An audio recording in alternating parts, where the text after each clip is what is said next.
Indigenous Guyanese cannot be less equal than any other citizen of this country. They must have the same access to social services such as health, education and security.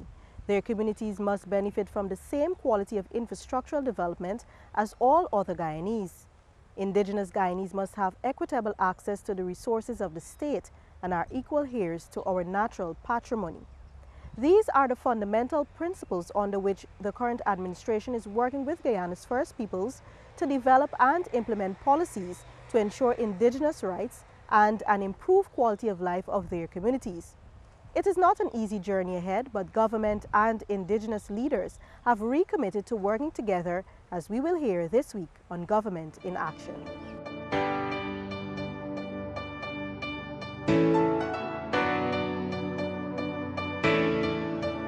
President David Granger has renewed his government's commitment to sitting with indigenous leaders to craft a common agenda which seeks to develop both the hinterland and coastland at the same pace. During his presentation at the opening ceremony of the National Tushaus Conference on August 21, the head of state cited the United Nations Declaration on the Rights of Indigenous Peoples as a guide to the state in addressing the issues in these once overlooked communities. The Declaration on the Rights of Indigenous People, therefore, would be a meaningless scrap of paper if the state did not take account of the quality of life within the indigenous communities where our people live. The state must aim at improving the situation of indigenous people as members of their communities, as citizens of this country. The National Tushaus Council, under the Diamondian Act, is responsible for promoting good governance, and I'm glad to see that the words are part of the ambitious motto of this conference. The NTC is responsible for the preparation of plans and for improving the quality of life of the indigenous people and their communities. The Council must do so. The Council must strive continuously to improve the social and economic conditions of their people and their communities. In an effort to solve the real problems in these communities, on August 28, 2015, at its first presentation to the National Tushaus Conference, the President proposed a 10-point plan of action for hinterland development. This plan aimed at ensuring that indigenous communities become thriving economic units, the eradication of extreme poverty, reducing unemployment, and increasing prosperity. The first aspect of this program involved the Hinterland Education Support Program, HESP, where the government pledged to ensure progressively over the next 5 years that every single primary school child is transported to school by boat, bicycle or bus, and every child having a nutritious breakfast when he or she arrives at school. Uniforms are also provided to these children and scholarships offered to those entering secondary school. This year, the President restated not only his commitment to ensuring equal access to education for all Guyanese, but described it as the gateway to improving the livelihood of the indigenous peoples and their communities. The Government of Guyana, through the Ministry of Indigenous Peoples Affairs, and together with the National Tushaus Council, have an obligation to work together towards improvement in the economic and the social conditions of indigenous people in several ways. First of all, as the Vice President correctly said, is in education. We must work together to improve the standard of education in terms of the 3 A's: access, attendance, and achievement, especially in the primary and secondary schools in our hinterland communities. Indigenous communities must not be left behind. In 2016, over 133,000 students benefited from the issuing of school uniform vouchers and the distribution of footwear and bicycles, particularly in the hinterland and riverine communities. The expansion of the hot meal program in 50 other nursery and primary schools in regions 1, 7, 8, 9 and the Pomeroon River benefited some 4,000 students, and these figures continue to grow as the program expands to other remote areas. The President's 5Bs program, boats, bicycles, buses, plus breakfast and books, also supplements the HESP in many of the hinterland and indigenous communities.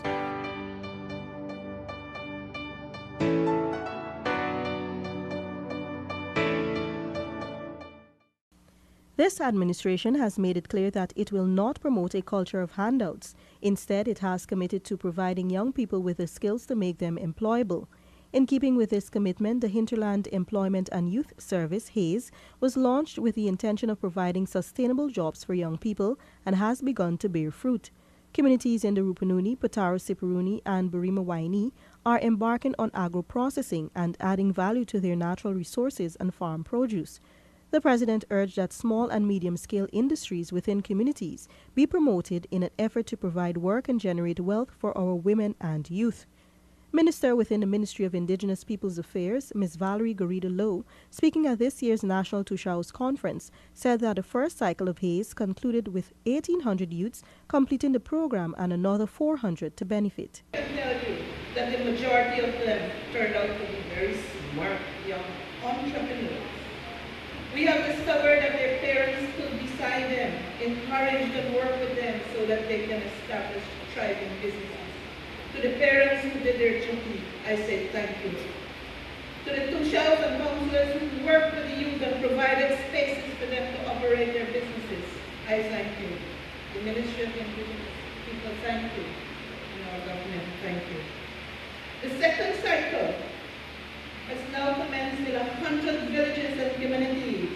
And from reports coming into our ministry from no other than the VP himself and regional officials, there is excitement in the air. The 10-point plan also includes the Hinterland Poverty Reduction Program, and President Granger has reiterated during his many visits to hinterland and indigenous communities the importance of cultivating the vast and fertile lands and value-added production to the advancement of these communities and peoples.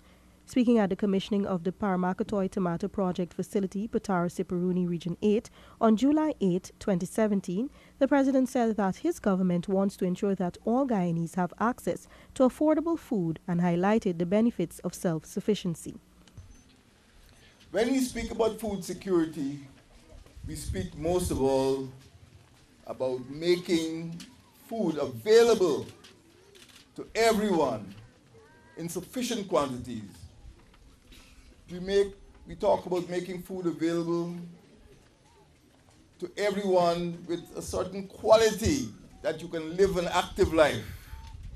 We talk about making food available in affordable quantities so that everybody, every child in Guyana could have access to food, could have enough food, and could have cheap food.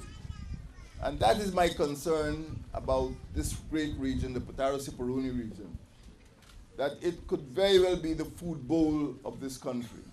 At that event, the head of state restated his government's vision of ensuring that the quality of life and the standard of living in the hinterland is the same as it is on the coastland, and that Guyanese, wherever they are, enjoy a similar standard of living and a similar quality of life. In addition, the Ministry of Indigenous Peoples Affairs, in collaboration with the United Nations Children Fund, UNICEF, has completed a study of indigenous women and children that would guide the ministries and organizations in formulating better programs together with the indigenous people.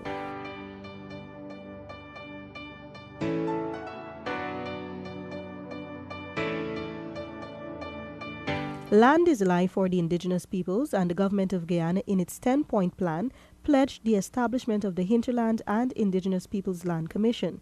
On March 10, 2017, the Land Rights Commission was established and has been the subject of some controversy as it relates to those lands in indigenous communities.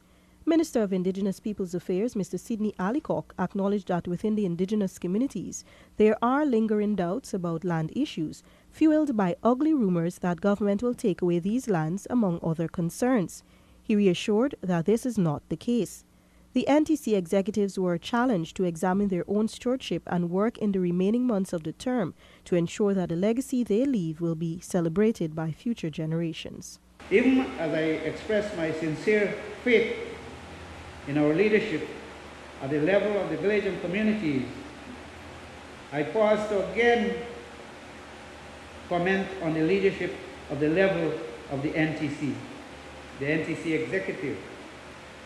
I detect the need for a stronger, more unified approach to decision-making at the level of the executive. I urge that we recognize the need for deepening the process of consultation on some critical issues between that body and the wider leadership of the NTC, which means you. Have you been consulted on these things? Do you know what is happening when the 20 executive members make a decision? Are you partaking in it? We would like to know, so that if it is, well, then we elaborate. If it's not, let us find a way of how we could be able to make it stronger. In spite of these and other concerns, Chairman of the NTC, Mr. Joel Fredericks, expressed gratitude to the government for giving the council the leverage to operate freely and to make decisions in the interest of the indigenous peoples. Under the People's Progressive Party, PPP, the NTC said that every component of the conference was managed by the PPP, while the independent media and other organizations were banned from attending. Even as the chairman acknowledged that all the issues raised by the village leaders, which range from limited financial assistance, transportation woes, limited meetings of the NTC at the village level, environmental issues caused by mining, health concerns, and more, cannot be solved immediately, he committed to working with the government to secure the rights of the indigenous peoples. And that is what we want, Mr. President. Let us talk about issues. It is only leaders who are strong and brave can bring real issues that affect people and find solutions to them. Some leaders are afraid to talk about it, but the NTC and the Vice is not afraid. We will bring the issues to you, and we have to stretch our brains and minds and ideas to fix. We may not fix all, but for this time, we must work together to fix the issues. The Tushaus participating in this year's conference were very vocal about the issues affecting their communities and how government and the relevant agencies have been addressing same. At Tushau, Mr. Ernest Thompson said much more needs to be done and more discussions are needed with the government to address the infrastructural deficiencies in the hinterland communities. A road is the main one. Because we live hundreds of miles from Lethem, and the road is really serious, need a lot of repairs, bridges, need upgrading of the whole road system so that we can bring out our things from market to Lethem and even to Georgetown. To show Mr. Patrick Gomes of Upper Takatu, Upper Essequibo, Region 9, while acknowledging that the NTC is made up of executives of various political affiliation, expressed hope that those views will not interfere with the effective functioning of the body. Yes, things have improved. Things have improved over the years. And I hope it can become a very strong organization if the leaders are really have commitment to their people.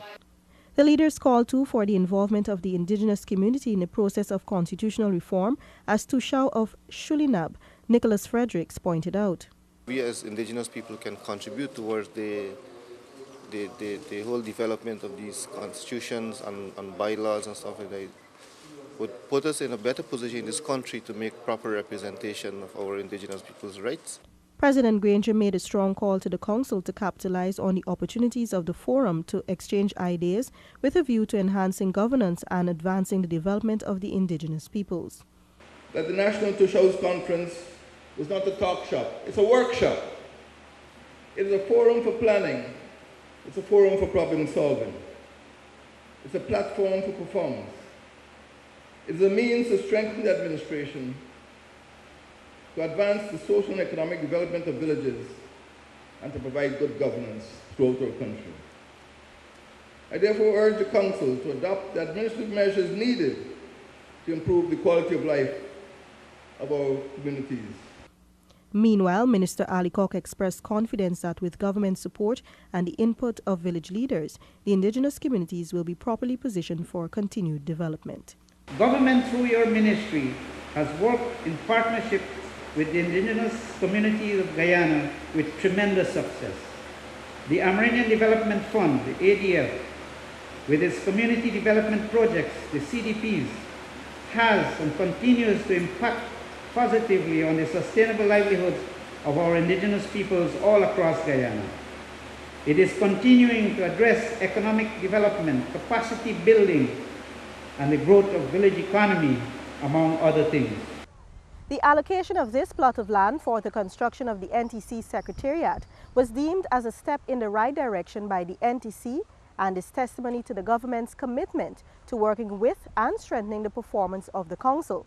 President Granger, Prime Minister Moses Nagamutu, Minister Alicock and Mr. Fredericks turned the sod at this location here in Sophia on Monday, August 21, for the construction of the Secretariat.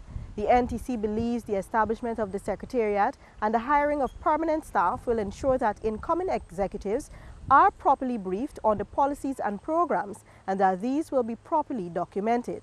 This has been Government in Action. Join us again next week for another episode. I am Stacey Carmichael saying goodbye.